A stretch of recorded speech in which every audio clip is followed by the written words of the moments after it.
నంద్యాల రైతులు తాము పండించిన పంటకు గిట్టుబాటు ధర పొందేలా చూడడమే ప్రభుత్వ ప్రధాన లక్ష్యమని ఆంధ్రప్రదేశ్ రాష్ట్ర న్యాయశాఖ మరియు మైనార్టీ సంక్షేమ శాఖ మంత్రి ఎన్ఎండి ఫారూక్ తెలిపారు. నంద్యాల మార్కెట్ యార్డులో ఏర్పాటు చేసిన రబీ సీజన్ 2025-26 జొన్నల కొనుగోలు కేంద్రాన్ని మంత్రివర్యులు ఎన్ఎండి ఫారూక్, మార్క్ఫెడ్ డైరెక్టర్ తులసిరెడ్డి మరియు ఇతర ఉన్నతాధికారులతో కలిసి ప్రారంభించారు.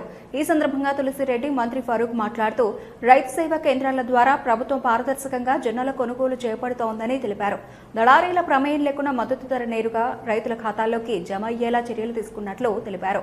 ప్రభుత్వం ఈ రబీ సీజన్ కు గాను ఈ కింది విధంగా మద్దతు ధరలను నిర్ణయించిందని మంత్రి ఫారూక్ వెల్లడించారు. హైబ్రిడ్ 3699, మల్దండి 3749, ప్రభుత్వం నిర్ణయించిన నాణ్యతా ప్రమాణాల ప్రకారం ఉన్న జొన్నలను మాత్రమే కొనుగోలు చేస్తారని అన్నారు.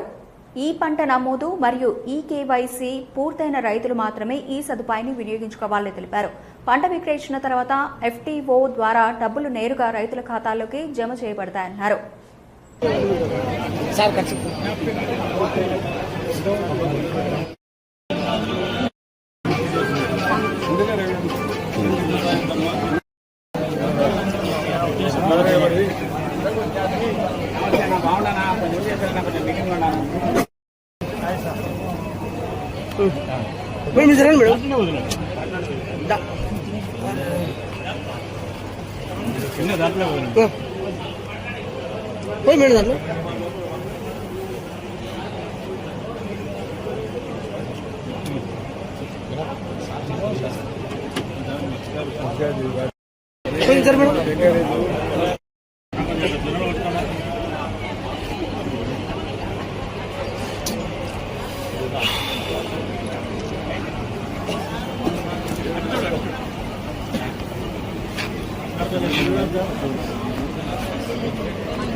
కోరుకుంటున్నాము.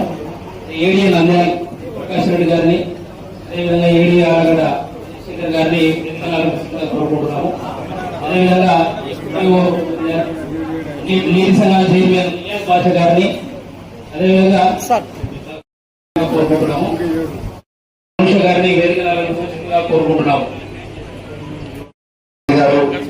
మరి ఆర్డీఓ గారు, సివిల్ సప్లైస్, తదితర పెద్దలు, విచ్చేసినటువంటి రైతు సోదరులు, పత్రికేయ మిత్రులు అందరికీ కూడా నమస్కారం.